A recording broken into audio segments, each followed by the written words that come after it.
Welcome to HBCU Her Voice, a place where we celebrate the powerful voices and stories of remarkable women from historically Black colleges and universities.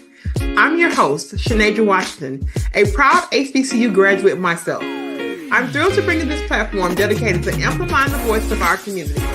We dive into inspiring stories of resilience, success, and the incredible impact these women are making in the world.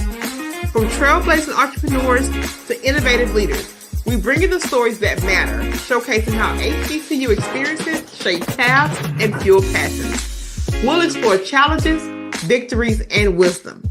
Whether you're an HBCU alum, a student, faculty member, supporter, or simply someone who believes in the power of diverse voices, we are so glad to have you. So listen up as we share insights, celebrate achievements, and uplift our community. Together, we can inspire the next generation of leaders and ensure our voices are heard loud and clear. A grand welcome to HBCU Her Voice. Hello, and of course, we're back with another episode of HBCU Her Voice. Y'all know this is like one of my favorite places to be, right? I always say it, but I'm Shanadra Washington, your fabulous host. I am joining you from the beautiful city of Houston, Texas, and like no other, we have another fabulous guest. She's real fire. I know she's going to bring the heat today. And we don't take a long time. We just tell our guests to come on in, give us their name, where they're streaming from, and of course, which HBCU they're representing. So without further ado, we're going to let this guest come on, do those things, and jump right into a story. Hi, everybody. This is Norton Simpson, and I am streaming from Katy, Texas, and I hail from the Grambling State University. I am a country girl living in the city. I am from a very small town in Haynesville, Louisiana, where I always dreamed to live. Growing up in a small town, there isn't a lot to do. There isn't a lot to see. So I always wanted to do more. And so at the summer of my 10th grade year, I graduated from high school early. I took it upon myself to take correspondence courses to speed up the process and just expedite my moving and getting out into the world. And so I enrolled in Grambling State University upon graduation, and my journey began to learn to work hard and just explore. I experienced so much at Grambling State University. It was where my womanhood began. It was where I knew that it was me against the world. And I'm grateful for the journey at Grambling State University, the professors, just the people that I met that I still know today, and just that family environment that you have at a Black institution. And I think that we're all connected by the sound, the culture, the music. And I'm just so grateful to be a part of that culture, and looking back now and knowing how difficult it is, just getting out and having that diversity and inclusion that we need in this world. And we can reach back and find those things with our communities at Grambling State University and then beyond. And so I'm grateful that also at the HBCU, I discovered my passion for entrepreneurship.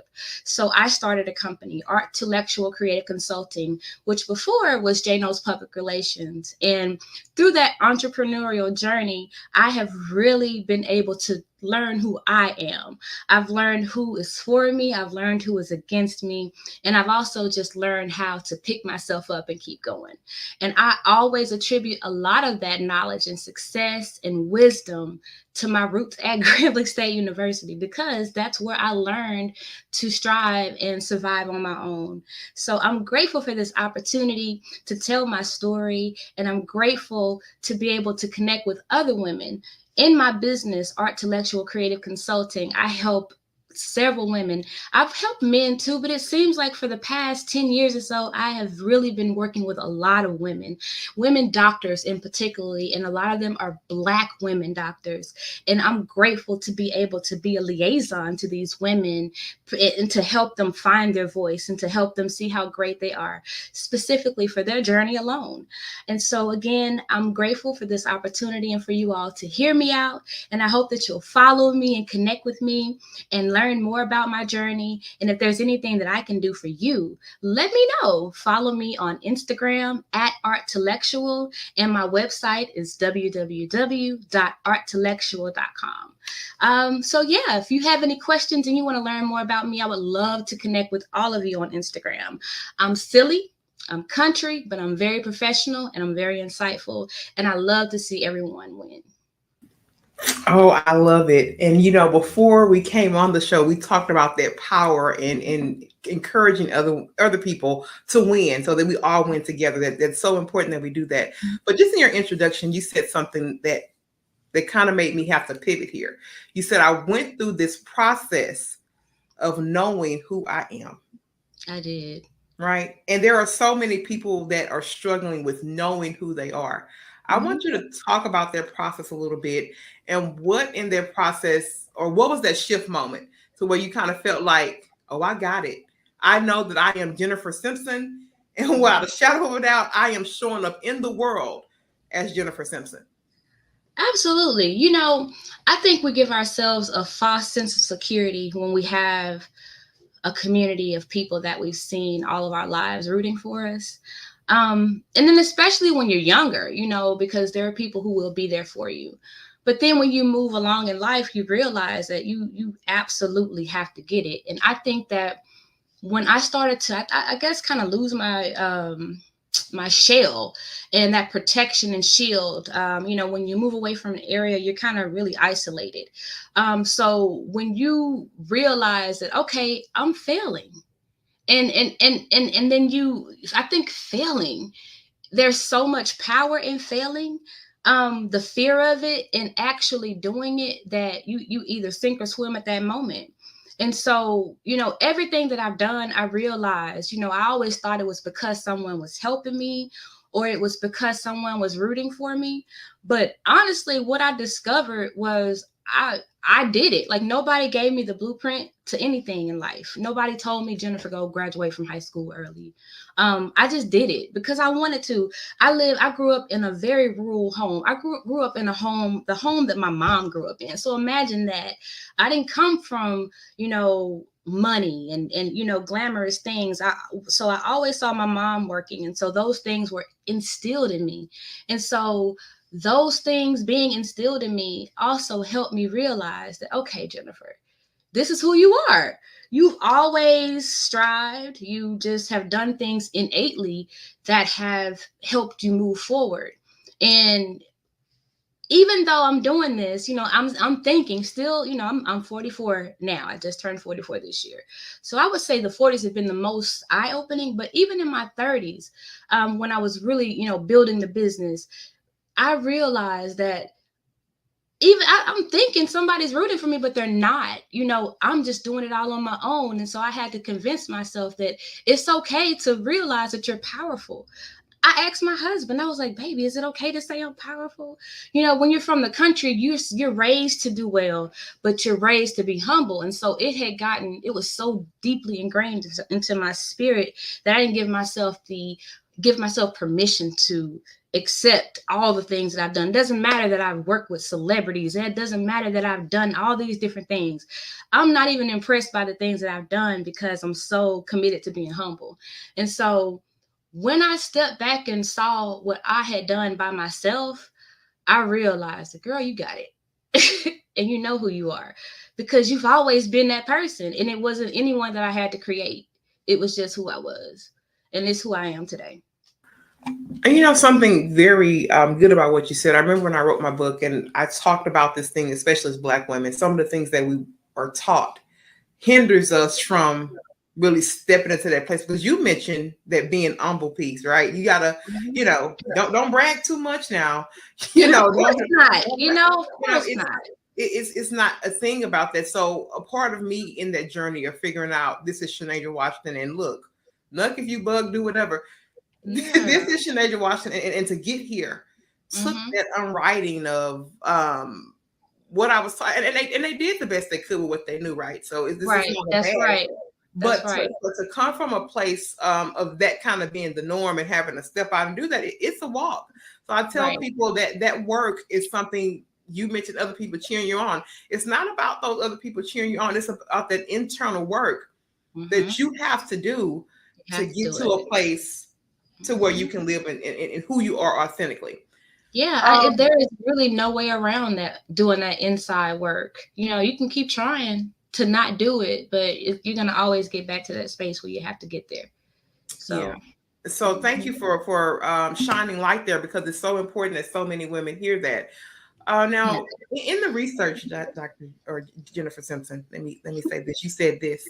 You said your recent challenge has been charging your worth and not folding when people want discounts and things of that sort. I've went through it. I want to be transparent. Especially in the PR world. You know, my background is PR.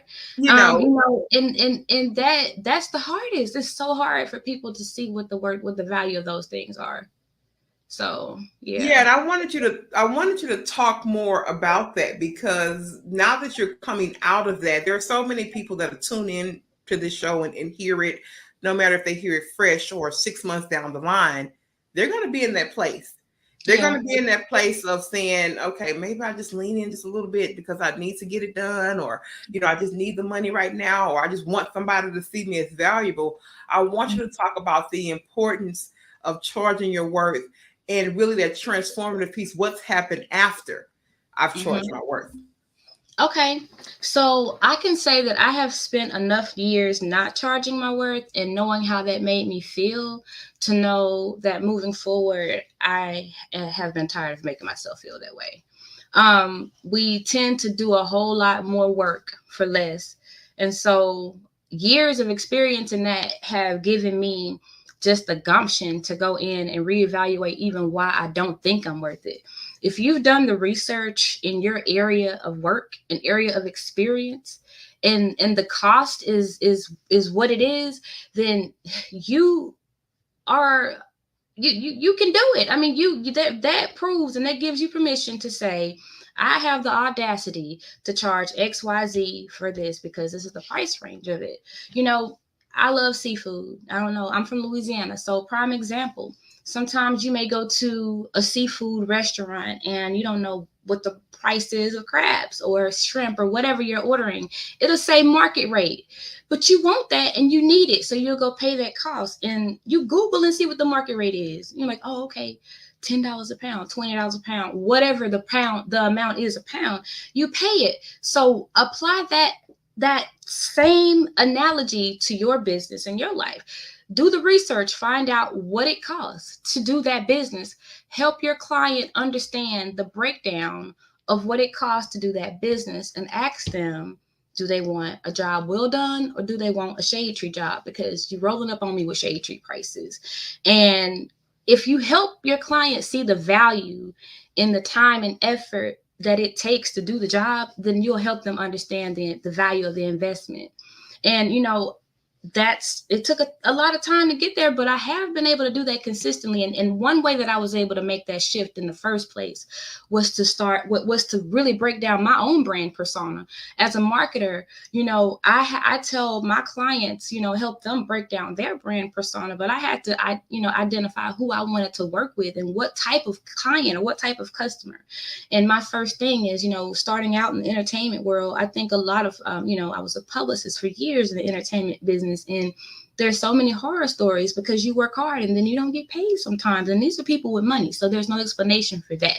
So, you know, moving over, you have to kind of really break down the type of character you want to align yourself with in the first place. And what is it that you want to put up with? What are you going to put up with? Are you going to put up with less financial stability to look good because you want to be next to this person and be known? Or are you going to go over here and kind of tuck down and get in the background like I have for the past few years? Because people are always like, where are you? I'm still here. You just don't see me. And I'm glad because people aren't bothering me. I'm working. I'm on contract with people that respect the time and value that I'm putting into their work. And so you don't see me because I'm putting the time and value into their work. So you really have to break down and just think about who it is you want to work with and target those people, because those are the people that are going to give you that baseline that you need. And if you work hard to build that client base with the people that can keep your business going, then you may have a little bit of room to help people, but you have to do the work in the, in the beginning to make sure that you are taking care of you before you can take care of anybody else and offer any discounts.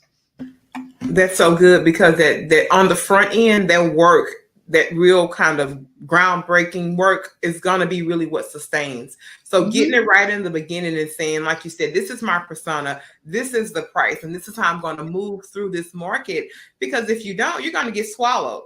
You are. You're gonna just bob your head and say yes to any little bit of work that comes your way.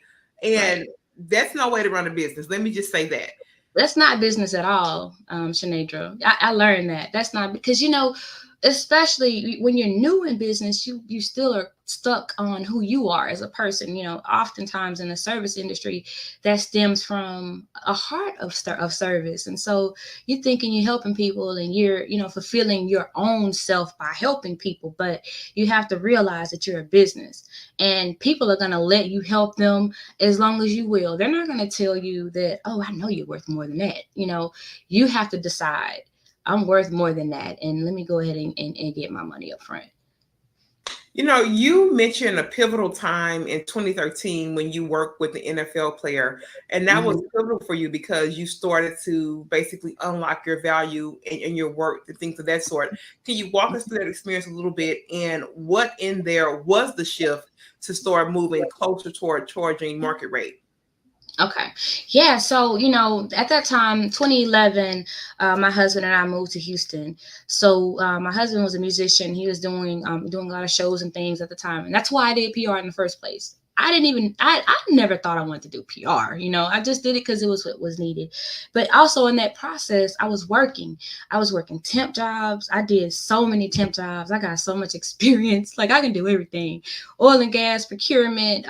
It's just everything. I've worked at TSU, just, but that shift, going back and forth, trying to work and then trying to, work with people. So I would charge people $300 a month, just pimping myself out to get clients and to build my book of business. But, I looked at it like, okay, well, I'm working, so I can, kind of do this to build.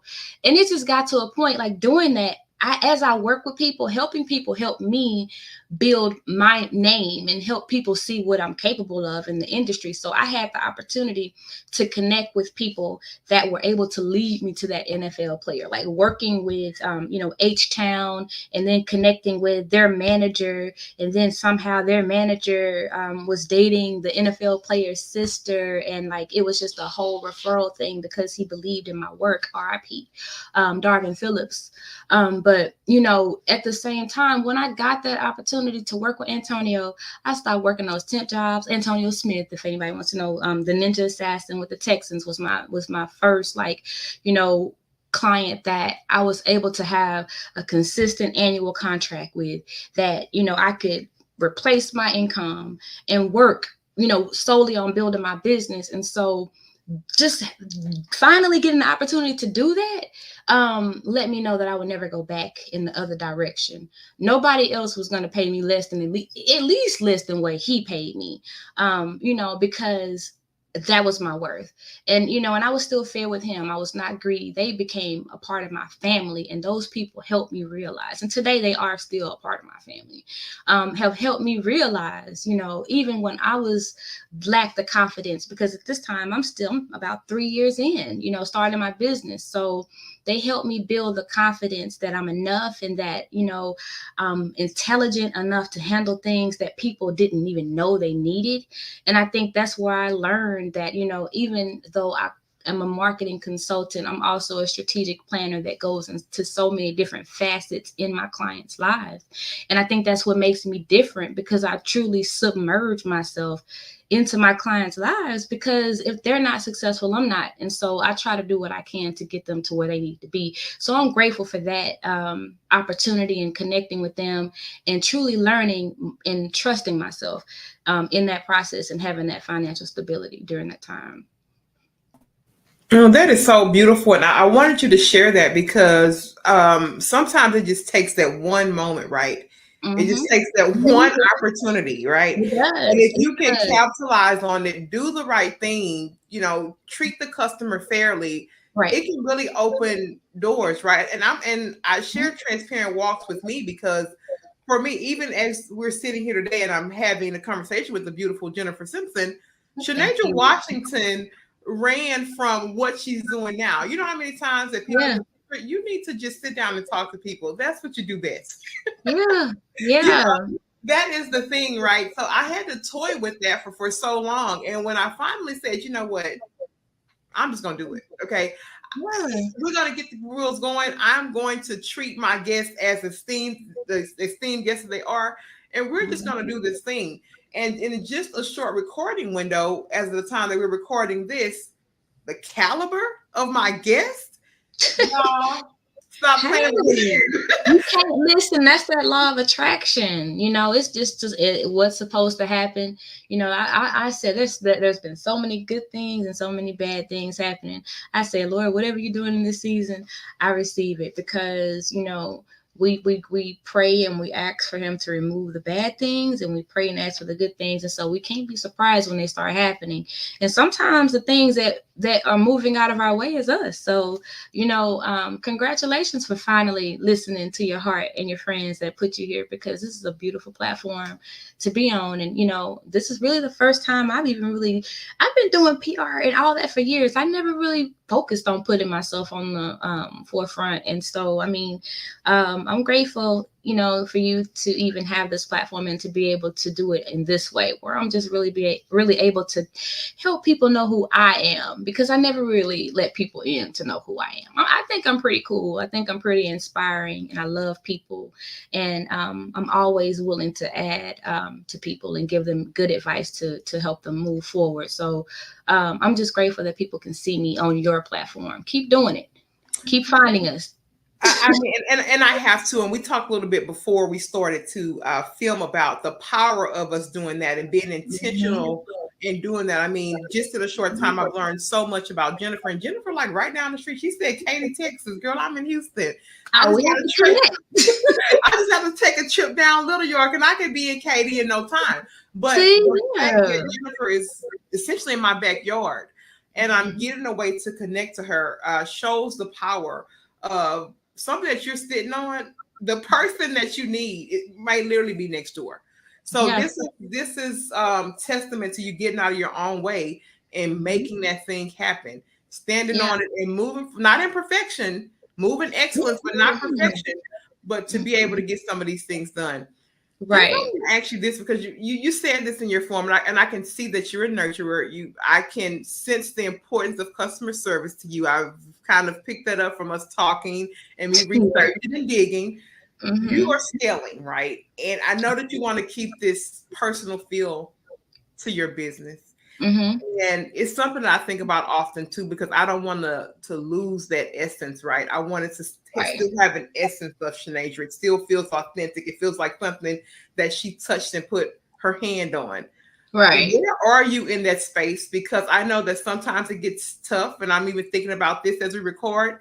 It can be tough for you, a nurturer and a true customer service person. I want you to talk about your space and walk in that, and kind of what you're doing to move the needle to get more comfortable. Well, I'm still nurturing, but let me tell you what I'm doing though. My daughter is in college. This is her second year. She's going into her sophomore year this year, and she's majoring in marketing. So I am nurturing my child and trying to groom her. She's been working with me on projects and things, and she's extremely talented with graphics. She's picking up a lot on my style of work. And so I'm really trying to get it to a place where I can hand it over to her. Just trying to build that legacy so that I can move on and focus on other parts of business. I've started the process. I have certifications. I have received my certification through the city of Houston for MBE Hub. I'm working on the SBA 8A program, trying to get all those things together, or learning more about how I can really position myself to secure more government contracts, corporate contracts, supplier diversity contracts. That's really where I'm leaning towards, because that will allow me to not only continue to build myself, but create, jobs for other people. These type of contracts are well out of my league. I want to be able to be in a position where I can, stimulate the economy and give more women like me and more freelancers the space to be themselves and have the freedom to be at home working. I would have never, like I said, I'm 44. Even at 24, I would have never thought that I would have been working at home and be able to make a living on my own without like a standard of life. Like if you work hard and you plan and put things in place, you can do all of these things on your own. So, I just really am just grateful for those things, to be able to do that. And it's time to trust myself, and as you said, move and out of your way and really move to the forefront as the leader that I am behind the scenes, because I'm a leader behind the scenes. My clients will tell you, like, I literally, if I have to look at myself, I don't play. I get things done in like crazy record times, like some of the things that I'm able to do, and people don't even know that. People don't even know that about me, and I need to be able to show other people if they don't know. I mean, there could be several people like me, but there's somebody who isn't, who needs that inspiration. And so I know that there are things that I need to talk about, write about, be on platform, talking about, speaking about. And so just challenging myself to move over into those next levels. It's time. It's time for the book. It's time. I tell you, I got chapter 1 of about 2 or 3 books written. Like, Jennifer, okay, we going to talk about that off air, but we'll talk about it. We'll talk about it off air, because it's definitely a book there that has to kind of come out for the people. But you can get that streamlined very, very quickly. But that's for a different time. But it's time for that book. Let me just say that and speak that kind of prophetically. Okay. Question for you. Success rate. This is moving towards success, because I'm so happy that we're in a space now. We talked about some of these things that we were taught like back in the day of what success was. And I'm just so happy to be in a place in my life to where my success is going to be my success. And what it looks like for Jennifer or my neighbor or my cousin or my mama, it may not look the same. But exactly. I am so grateful to be in a place to where I am defining success on my own terms and being unapologetic about it. So I want you to talk to me about what success means to you, and how do you feel in terms of the strides that you're taking to kind of keep that successful life in flight? Success for me started when I started to see the things that I always wanted come to pass as a child. Not to go too deep into my story, I was adopted, and but I was adopted into the family, and so I grew up an only child, so I had a lot of time to think, a lot of time to explore. And like I told you, I grew up in an older house, so I always wanted to live in a nicer home. And so I can remember like little simple things, like, one of my cousins, they were getting rid of carpet. And I'm like 14. I'm like, girl, bring me that carpet. So I put new carpet in my room. I got my hands on some paint. I painted the walls. I just made my room look like something different, and I started making it mine. And so I think that's why I left and went to college, and then I immediately got my own house. I was always trying to get my own house. Like, I was just ready to go. And not that life was bad, because I grew up in love, but I just always wanted more than what I saw. And so I think success for me is being able to visualize what you want, trusting yourself and working hard, getting there and being able to attain it, grasping that and moving on to the next thing. And, people look at everybody's life and they're like, okay, I want that because they got that or this or that. And it's like, that's not success. That's material things. Like, what have you done to fulfill your heart today? When your heart is fulfilled and you're at peace, to me, that's success, because people are striving every day to find peace. And I'm successful every day that I'm able to walk and keep my head up and keep working towards that next goal. So that, success is that simple to me. Oh, that is so good, because if you got peace, you a pretty wealthy person in this day and time. That's And then when you get it, you are so overprotective of it that you don't care who it is. You can't have it. I'm sorry. You can't have it. I understand, because I am definitely at this phase. It's to protect my peace way of life from here on out, because I am not going to entertain anything that keeps me away from keeping the peace that I have in my life. And it is a very wealthy place to be in this day and time. Now, you already told us towards the beginning, Jennifer, about where they can find you, what you're working on, but I want you to drop it again so that listeners can hear that. Just give us perhaps your website, your handles, wherever it is that people can connect with you. I want you to share that, please. Okay, so first of all, my website is Art2lectual, and it's ART, the number 2, LECETUAL.com. So that's Art2lectual.com. You can find me on Instagram. If anybody's using Twitter, everything is all still Art2lectual. LinkedIn, Jennifer N. Simpson. And let's see. One thing I want to share with people, one thing that I'm working on.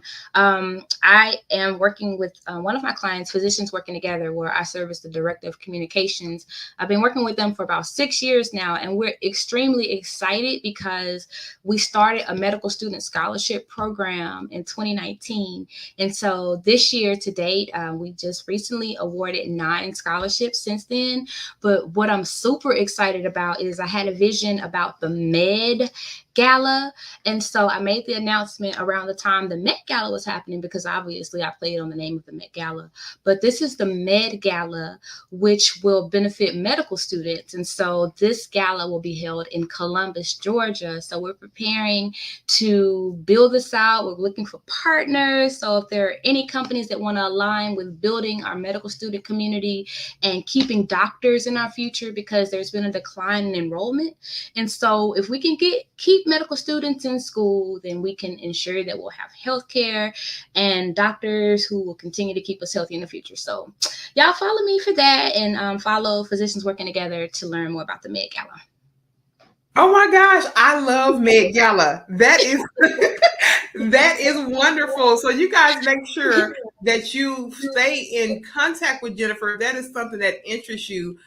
Beautiful play on words, and the fact that y'all already have given 9 scholarships, that is pretty amazing. So congratulations. I want to give you this time, Jennifer, to give your final thought. If nothing else, if they get nothing else from us spending this time with you, I just want you to give them the final thoughts.